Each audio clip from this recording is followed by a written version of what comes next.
I ain't talking about drugs or nothing crazy like that. I said, you know what? Let me shut the fuck up for a second. Not trying to be like women this, men that, because I don't be with the gender war shit.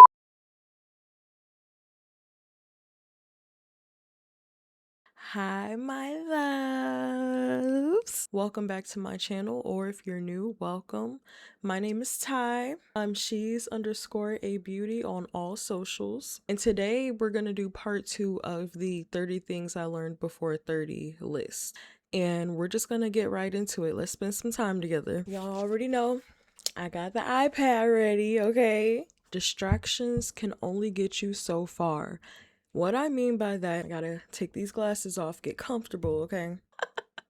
So what I mean by distractions can only get you so far, I mean like, for example, that's like going through a breakup or you're grieving a loss, or again, it's just a process that you're struggling through and you decide to go out that night and go to the club and get drunk. Not only are you coming down from being drunk, you might wake up hungover, you might be throwing up, you're sick, while also still having to reface what you were trying to basically distract yourself from. Or for example, I see this a lot where people will look for a distraction in people, meaning they're going around people that they know may not be the best for them, but they just want to be around somebody. Or you're trying to get over one person by getting on another person. That's a saying, right? It's like the best way to move on from a guy is to get another one. No, it's not. Like, take a minute to yourself, take a breather, like analyze the situations that's in front of you. But again, that's just my opinion. Some people may disagree with that, and I completely respect it. But again, this is for me to be real and be honest, not only with myself, but with anybody that's listening. You shouldn't, that's not healthy, because then you're pouring into something that you never really processed or got over into something else, and it's just going to carry over. And then you'll get triggered or feelings will arise because you didn't process whatever just happened. I don't know who needs to hear that, but take that in consideration. I know it's hard, but you have to get through things. You can't keep burying and covering it up. Don't let anyone show you too many times who they are. So what that means is you cannot keep giving people opportunities to play in your face. I'm gonna just say it like that. Whether that be a coworker, a friend, a partner, a family member, it doesn't matter. If somebody's showing you their character constantly, what good is that doing? Unless you don't care. And if you don't care, stand on not caring. Like, if you know this person is who they are and how they are, if you don't have a problem with it, or if you're willing to deal with it, then that's cool. But you can't bash them for it, if that makes sense. Like, you know who they are, you've accepted it, you're not really helping them grow from it. So a good example of that would be dealing with someone that's prideful, right? They could be an amazing person, a great father, they could be a great friend, a great provider, a great whatever, but they're prideful. They're not lying, they're not cheating, but they just have that really stubborn way. You can either not deal with it, depending on what it is they're doing, or you could bring that to their attention and try to help them grow from being that way. Because if you're helping somebody grow, that's not the same as trying to change them or hurt them or damage them. So as long as your heart is in the right place for dealing with anybody, it's okay to continue to deal with them. But if it's somebody that's constantly lying, cheating, stealing, putting their hands on you, anything crazy like that, they're continuing to show you who they are. At some point, you got to be able to cut that. Don't let your perception blur the facts of reality. For anybody that's listening to this for the first time, I'm in school for behavioral health, trauma emphasis. So most of my classes are psychology based, and this is one of the things I'm learning about. Anyways, okay, I'm gonna school y'all real quick, okay? So when we have perception, that's normally formed based on the things around us. For example, how we grew up, the experiences that we've had. You have all these factors, right? Perception can also be biased. Two things can be true at once. Perception is not always going to be correct. For example, a little on the aggressive side. but at the end of the day, we knew how to talk to each other. My partner now, he's not really big on communication. Asking him like, "Are you okay? How was your day?" And to him, he'll just say, "It was fine. I'm good." And I'm thinking he's either upset with me or he has an attitude or I did something. But to him, it's like, I didn't have a bad day, but I also have a lot on my mind that I'm not comfortable talking about right now. And in my perception, he's not communicating, he's being rude, this, and that.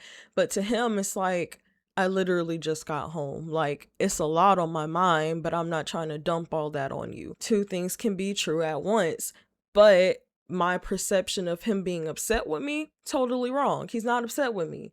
So being with him, on top of actually learning perception and cognitive disorders, it kind of, again, it's a part of me learning myself and holding myself accountable for making those certain changes. Now, if I come to him and say, "Let's talk, I want to hear what's going on, what's on your heart, what's on your mind," he'll totally open up.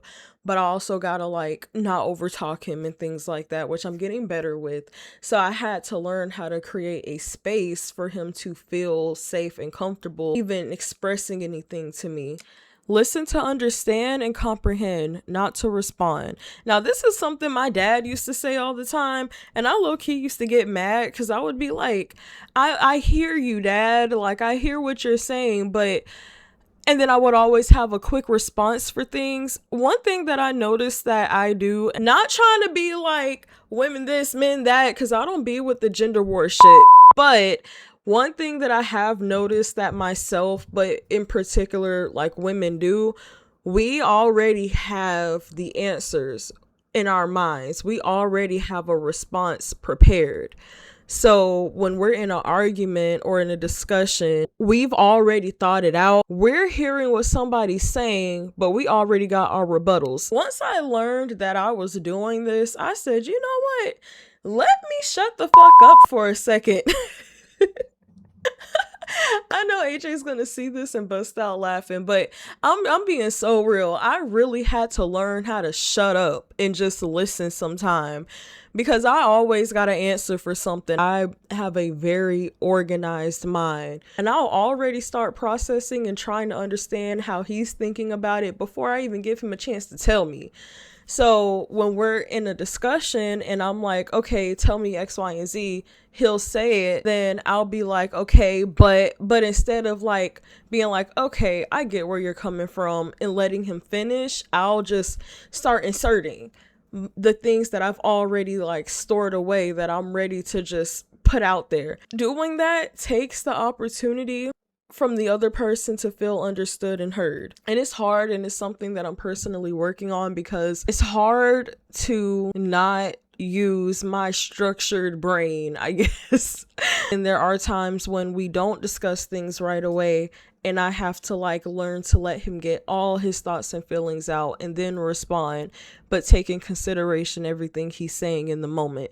So I don't know who needs to hear that, but if you take that tidbit of advice to like listen to comprehend instead of listening to respond, that actually might help your relationship out a little bit if you're having like communication issues, because that definitely helped with mine, and we don't even have communication issues like that, not anymore. That's definitely something that's brought us closer. Not every battle is worth a fight. It's okay to walk away. Not every battle is worth the fight. Not every battle is worth fighting. Not every war is worth your life, basically.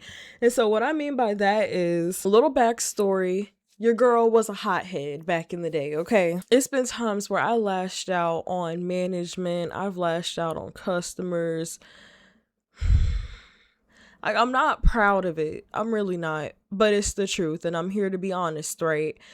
And it got to the point where I started learning how to like calm down. And after I had my daughter, I definitely calmed down. And when I was working, I'll give you a perfect example. I was working in retail, a little bit of context. I'm 4'11", 5 foot. I'm small. And it was 3 girls They were like bigger than me weight size, but we were like all the same height. It was just a lot going on. It was a big family and they were talking so loud I couldn't hear my thoughts, but they were behind me at the other register. You asked for their numbers. So I'm like, okay, do you have a number with us? Whatever. And I asked her for her number. She said it. And I said, I'm sorry, I didn't hear you. Can you say it again? She said it again. I still couldn't hear her. So I said, I'm sorry, like they're kind of loud behind me. And then I got the music with the speaker over my head. I can't hear you. So she says it again and she's like damn near screaming it at me. And she's like, I don't want to yell my number out. You don't know who's listening. Da, da, da, da, da. Her friend who was on the other side came around. What happened? What's going on? And I'm like, so now I got 3 girls in front of me all talking to me at one time yelling. Now, old Ty would have just started snapping because they were like speaking, like telling me come around the counter, you don't want to fight, da, da, da. And I used to feed into those type of temptations, like you're asking me for it, I'm about to give it to you. So as they're all yelling at me at once, I said, you know what? I didn't come here for this. I came here to have a good day. So somebody else will check you guys out and walk away. The other manager comes around and she's finishing checking them out. And the girl, she was like saying, you don't want to fight, whatever. And I'm like, yeah, I don't want to fight. I figured they were drunk too because I could smell the alcohol off of them when they were at the counter. So it is what it is. Like, I decided to not put my hands on anybody because, again, it was 3 of them. So if I'm sitting here like, oh, I'm ready to fight, I'm ready to do this, to do that, I could have lost my job. I could have got kicked out the area that I was working in. I could have got jumped. Like, I got a kid to go home to at the end of the day. And why would I want anybody to touch me? Like, no, we're not doing that. Like, no, it just wasn't worth it to me. So I say all that to say that not every battle is worth fighting. I got plenty of stories if you want to hear some more examples. Your peace should come before anything. I feel like this one is self-explanatory because, again, your peace should come first. And that could be whether you're dealing with friends, a partner, your family. If it's something that's doing you more harm than good, you don't need to have it in your life. I will say that my experience with basically being married and getting divorced from my child's birth father, that situation really taught me what I'm willing and not willing to accept into my life. And it was a time when all of that was said and done where I was completely isolated, like from friends and everything, no dating, no nothing. I was just on my own. And it wasn't because I was like sad or grieving that situation, because that was dead before it ended.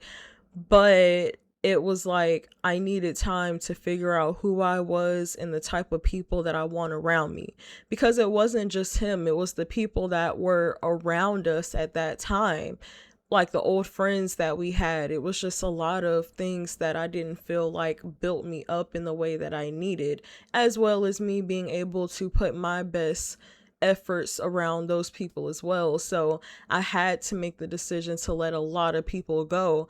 And going forward, I was very, very, very picky with the friendships that I created. If I was willing to separate from the thing that I was building up towards the most at that time, I don't feel like I owe anybody anything. If you're not my family, and even to that degree, I don't feel like a whole lot that I owe them, more so just my mom and my dad. You're not paying my bills, you're not raising my kid, you're not doing anything for me essentially, and vice versa. So why do I have to owe you a friendship or a relationship? Like, it's just not worth it. It doesn't align. I let it go.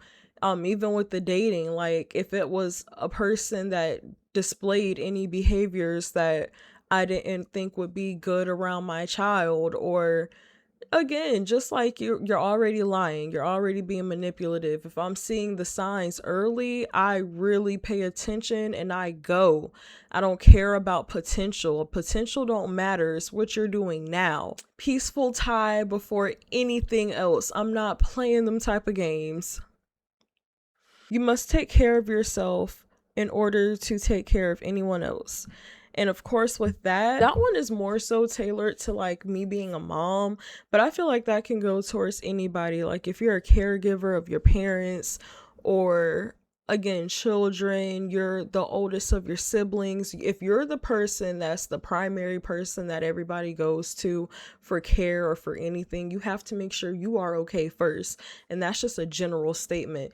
You can't go out basically being the rock for everybody, but you're not releasing the things that you're holding in. You're not making sure you eat every day. You're not taking the time to sit back and just enjoy the silence. Like, you're not giving yourself a safe space to be okay, but you're being everybody else's safe space. You got to take care of yourself first. It's never too late to learn something new. Again, that's another thing that's obvious, like whether that be learning something new about yourself or learning a new hobby, even if it's something on the spiritual aspect, because I know a lot of people aren't believers of God and Christ, but again, if it's something that's new to you, I feel like you should be willing to hear it and to some degree try to embrace it, depending on what it is. Like, I ain't talking about drugs or nothing crazy like that. But again, like, even learning the way like our brains work, like, don't be so quick and defensive to not be receptive of new information just because you never know, it might be beneficial. Hold yourself accountable the same way you do others. And I feel like that one, it kind of goes along the lines of treat others how you want to be treated. I only say that because, like, even in the workforce, like, you have managers that sit there and hold people accountable. You writing people up for this and that, or people have to conduct themselves a certain way in your space, but you're showing your ass. Like, I'm telling somebody, hey, you're a content creator, you should be posting 3 times a day, and I'm texting them, hey, you didn't post yesterday, like, what's going on? But then I'm posting once a month. I'm telling people y'all need to be out here praying every day, but I'm praying once a month. I'm telling people to get in their Bible and read their word daily, but I'm reading the word once every 2 to 3 weeks. No, don't be a hypocrite. Hold yourself accountable. With me personally, I've been terrible with consistency. So that's something that I'm learning as far as holding myself accountable. So that's what I meant by that. Don't be too prideful to ask for help. Prideful is not a word that I would use to describe myself. I've never really been a prideful person. But at the same time, I have been afraid to ask for help. And I feel like the situation that I'm in right now, I was humbled to the highest degree, to where I learned how to be able to open my mouth and speak up and ask for help. And I've also witnessed a lot of pridefulness. And I'm also telling that same person, like, you cannot let your pride keep you from getting the help you need, or your pride holds you back from the places that you want to be in life. So in general, it's me saying don't be prideful, but at the same time, if you need something, you should be able to reach out to your support system, look into resources, get yourself what you need, because that pride is going to hold you back. It's going to hurt you. Rejection is protection. If you're getting denied something, you're getting denied someone. If things are being taken away from you, depending on what it is, context definitely matters, but look at it as a way of protecting you. You don't need it. You don't need to be there. You don't need it around you. That could be people, right? Where it's somebody that's telling you they don't want to take you serious, or they're not ready for a relationship. Little do you know, they might be sleeping with 3 or 4 other people behind your back and not ready to commit, or they could have committed to you, but you're going to be out here looking stupid in about a month or two. Like, take that rejection as, you know what, something's trying to keep me from getting hurt. Or a rejection from a job. I mean, maybe that company is inconsistent, or they have a high turnover rate because they're not doing their employees right. Maybe they're not going to pay you what you need to survive. I lost damn near everything, and I feel like it wasn't for no reason. I feel like everything's going to come back better, and I'm willing to accept that. You never know what the next person is going through. This kind of goes hand in hand with what I said in the earlier examples, but this one I felt the need to expand on. You don't know what they could be battling at home. You don't know how their health could be. They could be going through it with a family member. They could be going through abuse. All you see is this person that's mean, or not as friendly as you would rather them be, but they could be fighting something internally. They could probably just really need a hug. And now here you go cussing them out because they're not treating you a way you want to be treated because of your perception. And now you're beating down somebody even more when you don't even know that it took everything in them to even get out the bed this morning. I really had to learn that throughout the years because, again, I was that person. And I was like, if only people really knew what was going on, like, in my mind right now. And instead of me flipping out and lashing out on them because I'm upset, I'm just removing myself from the situation in general. And I honestly feel like if that was the mindset, I feel like we would all be better to each other, period. You can have fun sober. You can have fun sober. You can have fun sober. You can have fun sober. You don't have to get drunk. You don't have to get high. You don't have to be on some type of pill. You don't need it. Find ways to go out in the world and have a good time without feeling the need to be under an influence. Go somewhere that makes you feel comfortable. Like, it's been times where I basically, if I went out to eat, I had to have a drink. Like, it was a non-negotiable. Now I can say that I've had like an alcohol drink maybe once or twice in the last couple of times that I ate out, maybe, as opposed to me having a drink every single time. We don't keep liquor in the house anymore, so I'm not just drinking at random times. So if we go out and it's something going on, I may have like a shot or two, but going out getting drunk all the time, or basically I done had a long day, I gotta reach for the bottle and have like 3 glasses of wine. Like, I don't operate like that no more. And I'm not telling people don't drink, don't do drugs, don't have fun, but you have to find a way to manage not being reliant on alcohol or substances. I used to say I'm not an alcoholic, but when I sit back and think, like, I couldn't even go to the movies without having like a couple of shots. I would have a shot at the house, go to the movies where they have a bar and have like a drink and a shot there. It's actually really sad. Even though I may not think I was an addict, I had a strong dependency on alcohol in order to have fun. And I've never been like a pothead, but I used to smoke basically anytime I was out anywhere, or if somebody was smoking around me, like, yeah, I'd hit or whatever. But when I decided to stop smoking, it was a no-brainer for me. I'm like, I'm not doing it. Like, don't be blinded by potential. Women, men, people that are dating, anybody that's going out in the world looking for a partner, don't get blinded by potential. I'm sorry, I hate to yell this to the moon, but if you see red flags, walk away. If you cannot see a future between you and this person, but they look good, y'all have good conversations, they're cool, don't force yourself. You're wasting so much time. You're wasting your own potential. You're literally blocking amazing people from coming in your life because you just don't want to let this vision go. You don't want to let what this person could be go. But this person has been this person for years, months, inconsistent, rude, always asking you for something. But then you get in a relationship with her and she always asking you for something and you're mad. Like, and the last lesson is going to strictly come from the heart. I didn't write this one down. The lesson is always learn from the things that you go through. We don't get a book of instructions. We don't get a manual or a guide on how to live, right? I mean, there's books and things online, of course, but I mean, you turn 10, are you going to Google a book to tell you how to be a 10-year-old? Like, no. There is no walkthrough. There is no, like, it's not natural, right? And so with that being said, you're going to go through things, you're going to see things, you're going to do things that you're not going to be proud of all the time, or you will be proud of. And no matter what type of good or bad experience it is, my advice would be to reflect on everything. What can you take from this? What can you learn from this? If you go through a breakup, your thought process should not be, they did this, they did that, they're this person, they're that person. That's cool, because I mean, yeah, people get hurt. But you have to know and learn how to step back and say, okay, well, what did I do? I'm not saying a cause and effect, like, oh, well, because I did this, he did that, or because she did this, I decided to do. Not like that. I'm saying these were the actions he made.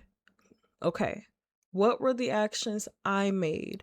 What is something that I did that I shouldn't take into another relationship?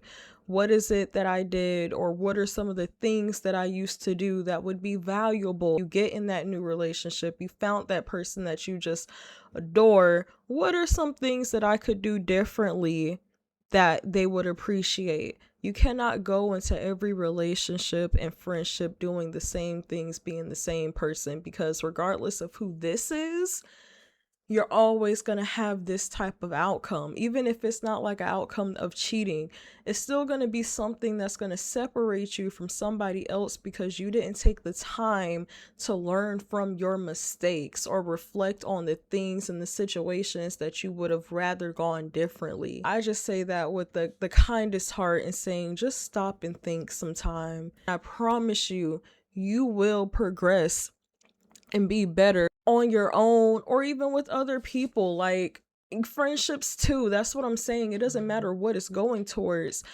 Be able to learn from you as well. I say that in the kindest, most caring way. That's all I got, y'all. So I really hope that this video and the first one does something positive for somebody. Somebody's able to learn from it. Someone's able to take from it and say, you know what? I respect that. And I hope that your experiences in life going forward are experiences that will help you. I don't wish anything bad on anybody, of course, but I hope that whatever you go through, good or bad, that you have the strength to navigate that. You got this, friend. And I'm rooting for you on my little corner of the internet, okay? If there's any experiences that you want to share, you are more than welcome. Be happy to read them. Really hope that we can take this channel and turn it into a safe space for somebody else, or a place where somebody can come and say, okay, I can grow from this, I can learn from this, or I needed to hear this, or you know what, I'm glad I got to see my friend today. Like, just spend some time with me and we can all just get to another place in our hearts and in our minds. That's my goal, honestly. And I feel like this little series was like the perfect kickstart to that. So I am so grateful for anybody who sat through all 30 of those lessons. I wish you all the best, genuinely. Thank you so much for spending a part of your day with me. I am so grateful. If you enjoyed this video, please don't forget to like, leave a comment, and subscribe to join and help our little community grow. And before you go, remember, you are beautiful. You are beautiful. You're beautiful. You're beautiful. You're beautiful. I don't care, man, woman, cat, dog, child. You're beautiful inside and out. You are loved. You are doing so much better than you realize. Keep finding joy in everyday life, and I will see you next time through my lens.